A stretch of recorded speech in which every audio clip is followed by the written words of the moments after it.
Semua manusia pastinya pernah melakukan kesalahan.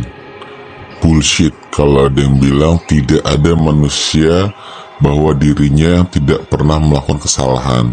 Perbedaannya hanya satu, apakah kesalahan tersebut melanggar hukum ataupun tidak melanggar hukum. Karena kita hidup di negara dengan negara hukum, yaitu Indonesia. Dan setiap orang yang melakukan kesalahan, melanggar hukum, pastinya akan masuk ke dalam penjara sebagai bentuk pertanggungjawaban dari kesalahan yang sudah dia buat. Maka dari itu, hari ini gue akan membahas tentang yang namanya penjara. Karena gue pernah ada di balik dunia kriminal itu hingga 2 kali gue keluar masuk dari balik jeruji besi tersebut. Gue akan kasih gambaran ke lo biar lo mikir ribuan kali di saat lo mau melakukan sebuah kesalahan yang melanggar hukum. Mulai dari lo di polsek, sampai lo ke persidangan, sampai ke lapas, dan sisi gelap lapas yang ada di Indonesia. Dan perbedaan penjara di Indonesia dengan yang ada di Norwegia dan Amerika Serikat.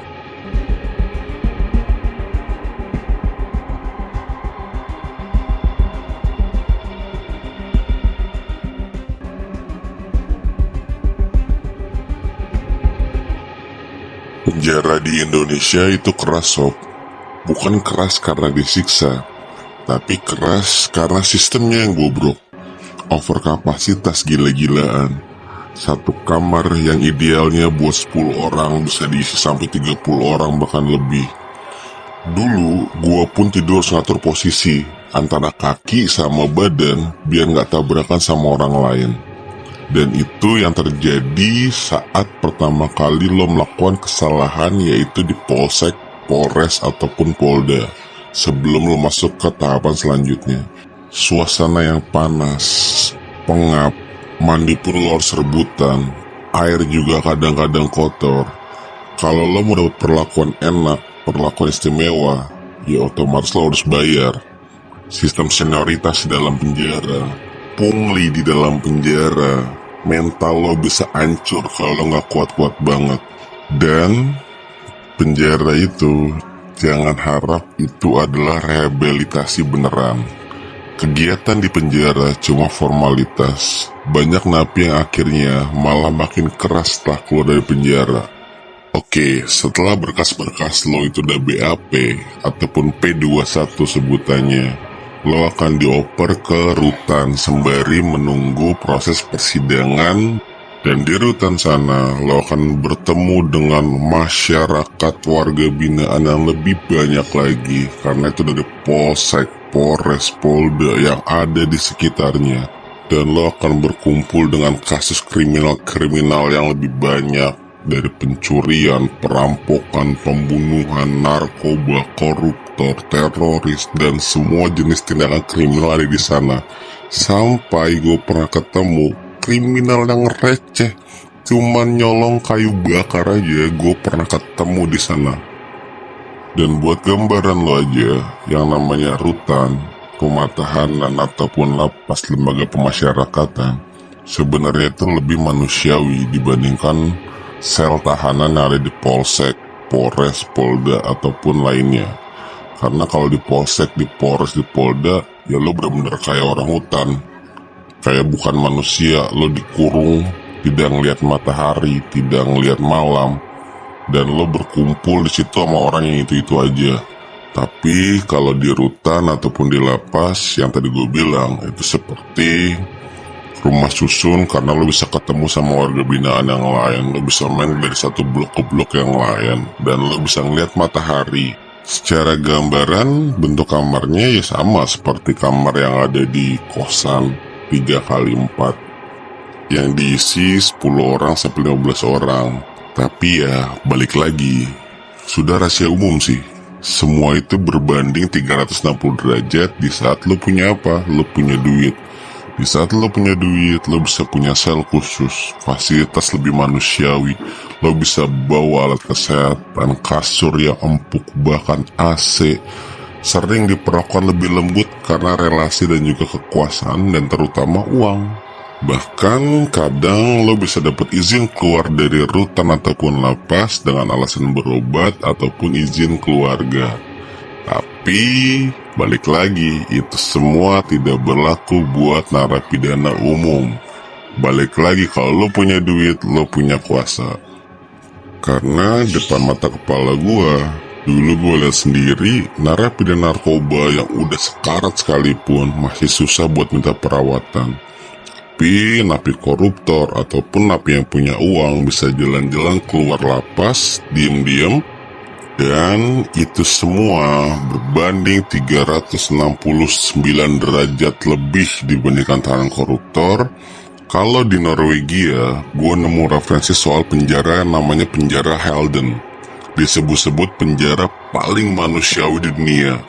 Lo bayangin, lo gak usah punya duit, lo narapidana biasa, tapi tiap napi punya kamar sendiri. Ada jendela, kamar mandi pribadi, bahkan dapur mini kayak apartemen. Karena sistem di Norwegia, mereka lebih fokus pada rehabilitasi, dikasih pelatihan kerja, sekolah, bahkan aktivitas seni. Mereka diperlakukan sebagaimana selayaknya manusia dan bukan sampah. Karena mereka menganggap narapidana sebagai manusia yang salah langkah, bukanlah penjahat yang harus disiksa. Dan anehnya, sistem kayak gitu justru bikin angka kriminalitas di Norwegia itu turun drastis. Jadi nggak ada tuh namanya residivis ataupun pengulangan kejahatan, itu rendah banget. Karena narapidana, napi-napi di sana itu benar-benar dibina. Mereka keluar jadi orang yang lebih benar, orang yang lebih baik, bukannya balik lagi jadi pelaku kriminal. Beda kan sama yang ada di Indonesia? Nah, kalau di Norwegia itu lebih manusiawi. Tapi beda lagi, kalau di Amerika, negara paman Sam sana, di sana banyak penjara dikelola swasta, alias jadi bisnis. Napi itu dijadikan komoditas. Semakin banyak yang ditahan, maka semakin besar keuntungannya. Dan yang lebih miris lagi, napi disuruh kerja berat, dibikin furniture, bersih-bersih kota, sampai kerja tambang, pemadam kebakaran garis depan yang itu danger, bahaya banget. Dibayar sangat murah, bahkan kadang tidak dibayar sama sekali. Dan banyak yang bilang ini kayak sistem perbudakan modern berkedok hukum. Bahkan ada yang lapori soal kerja paksa dari hukuman yang kasar. Dan karena sistemnya keras tersebut, makanya kita sering lihat video-video ataupun film-film tentang narapidana di Amerika sana yang kabur dari penjara. Bahkan yang legenda itu, penjara paling aman, penjara paling kejam yang ada di Alcatraz itu bisa dijebol dengan 3 narapidananya yang kabur, berhasil kabur melewati samudera. Dan sebenarnya kembali lagi, kalau Norwegia dengan manusiawinya penjara tersebut, Amerika dengan sistem yang lebih kejam seperti itu, ya kalau dibandingkan dengan Indonesia, justru Indonesia lebih baik dibandingkan dengan penjara yang ada di Amerika. Oke, finally pertanyaannya cuma satu. Harusnya penjara itu tempat buat menghukum atau tempat buat memperbaiki diri? Gua nggak minta penjara di Indonesia itu jadi kayak hotel, nggak perlulah seperti itu. Tapi kalau sistemnya bikin orang tambah jahat, kita semua juga yang rugi. Napi yang keluar tanpa pembinaan yang benar bisa jadi ancaman baru buat masyarakat. Dan kenapa gue compare dengan penjara di Norwegia tadi? Karena negara maju udah nunjukin pendekatan yang lebih manusiawi dan pendidikan itu jauh lebih berhasil bikin narapidana berubah dengan angka turunnya kriminalitas di negara tersebut. Indonesia harus mulai benahi sistem, gak cukup cuma bangun lapas baru, tapi mindsetnya juga harus diubah. Kalau enggak, ini akan jadi lingkaran setan kriminalitas yang gak akan selesai. Dan karena gue pernah ngerasain langsung jadi bagian dari sistem yang rusak tersebut, gue milih buat berubah. Dan sekarang gue buka mata, gue buka suara lo semua, biar lo tahu penjara itu bukan akhir, tapi bisa jadi awal kalau sistemnya benar. Dan buat lo semua, saran gue adalah lo pikir ribuan kali di saat lo mau melakukan tindakan kriminal. Karena selama hukum masih tajamnya itu ke bawah, tumpul ke atas, sampai kapanpun di negara ini akan seperti itu. Mungkin sekian dulu video kali ini. Sampai jumpa di video kejahatan selanjutnya. Jika lo ngerasa video ini bermanfaat, lo boleh share ke teman-teman lo biar tidak melakukan tindakan kriminal.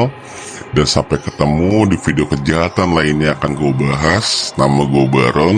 Bye.